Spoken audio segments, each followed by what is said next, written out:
Jeux, the narrative masterpiece of Ravel, is a cornerstone of the modern piano solo literature. Its pianistic writing and harmonic language established Ravel as a leading innovator and synthesizer of styles in his time. Maurice Ravel was a student in the composition class of Gabriel Fauré in 1901 when he wrote Jeux. The piece came at an interesting point in the composer's burgeoning career. Although Ravel had won first prize in a preparatory piano class at the Paris Conservatory at 16, his interest in composition had already started to precede his solid but perhaps unspectacular skill for the piano. After leaving the conservatory in 1895, he was able to re-enroll in 1897, studying composition with Fauré, one of the leading French composers of the preceding generation. In the following 3 years, Ravel produced several important compositions, including most notably the 1899 Pavane pour une enfant défunte, also for solo piano. It became widely popular among the general public and amateur pianists, thanks to its success in Parisian salons. However, it was Jeux, his next important piece, which brought him major attention as an innovator. It was premiered on April 2, 1902, by Ricardo Vignes, his conservatory friend and preferred interpreter. As a student, Ravel had several important influences, which would later inform his personal compositional style. He was fascinated with classical technique and form, and made it his goal as a student to thoroughly learn the principles of classical harmony and counterpoint. Some of his earliest works, including the Pavane and the 1895 Manuet Antique, use ancient dance forms as a compositional basis.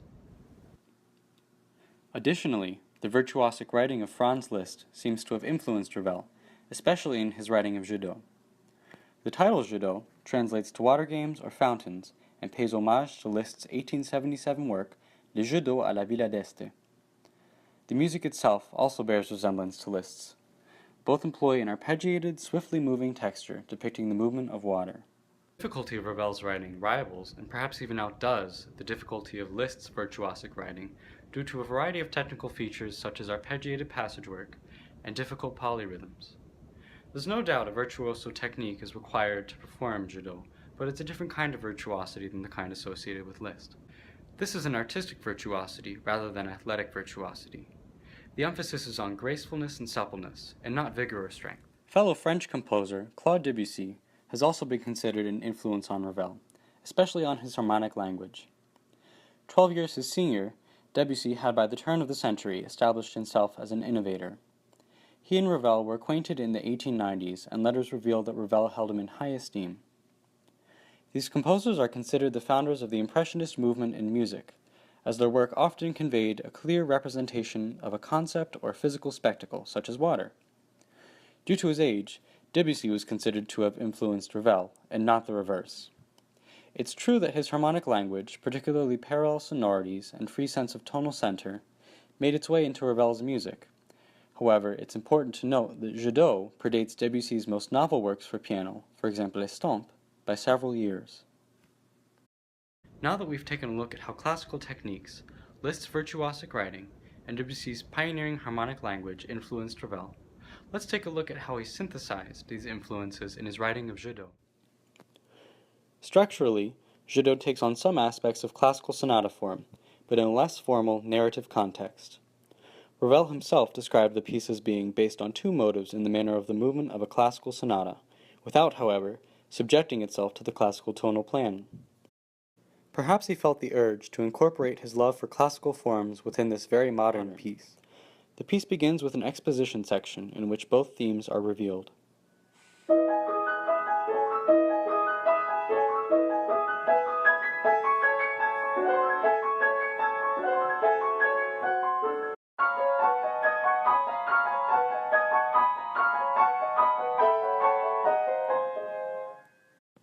Importantly, there is also a third melody that acts as a transition between the themes. This theme returns poignantly in the coda, acting again as a transition into the final melody and conclusion.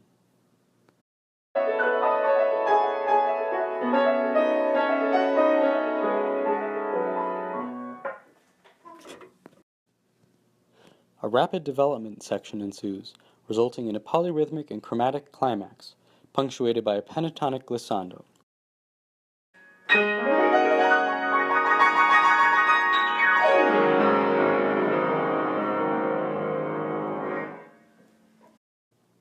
This is followed by a short interlude that brings us back to the first theme, which leads to a free cadenza. After this, a slower version of the second theme leads into a sweeping coda. Now that we've looked at Ravel's allusion to classical sonata structure, it would be fitting to examine his harmonic language. It's in this arena that Ravel's distinctive sound as a composer is most prominent. He makes heavy use of 7th and 9th chords, as well as uncommon scales. While the tonal sonata structure is not particularly evident in Jeux, there's some suggestion of key areas and more classically functioning harmonic progressions. The piece starts in the key of E major, but it's more like E major 7, as this is the first harmony. In fact, a pure E major is never heard throughout the piece. The first theme is built on 7th and 9th arpeggios, using a sort of 1-9-4-7-1-9 progression.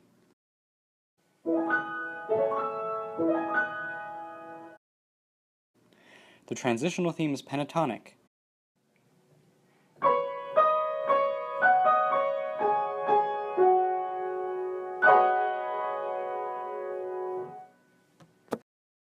And leads to the secondary theme that is built from parallel major-major-major 9th chords.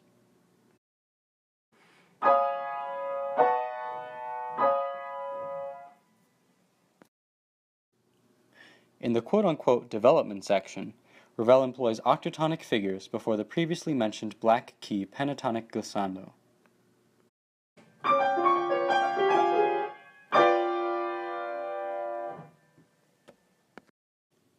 In the free cadenza, after the brief first theme recapitulation, Ravel clashes arpeggios of C major and F sharp major against each other.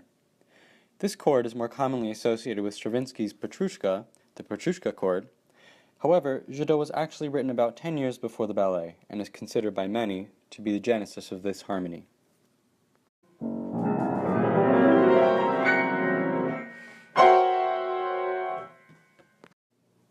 The second theme is recapitulated a tritone lower than in the exposition, suggesting again some semblance of the tonal sonata plan.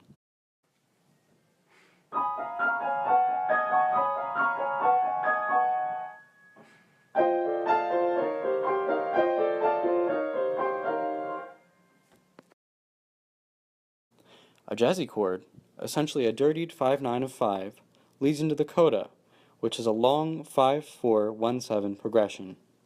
The piece then fades off into the same E major 7 with which it began.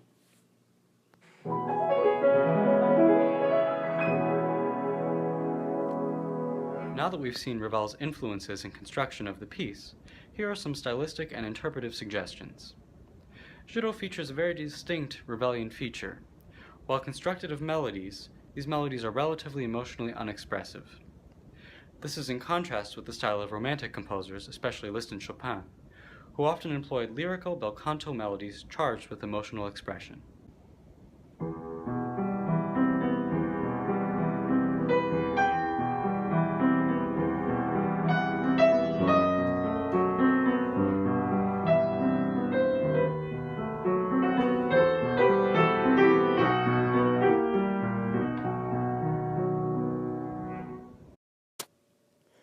The expressive purpose of Jeux is not emotion, but imagery, demonstrating and imitating the manifold physical permutations of water. It is best met by striving for a light and supple sound.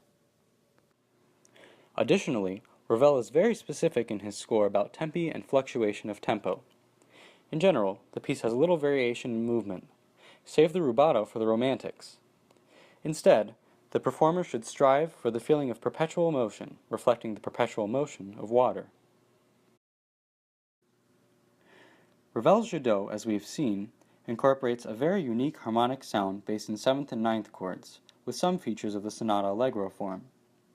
His adoption of this structure is typically Ravelian in its fascination with classical techniques. He's able to integrate it with the influences of Liszt and Debussy to create a piece that is at once an amalgamation and a thoroughly unique composition.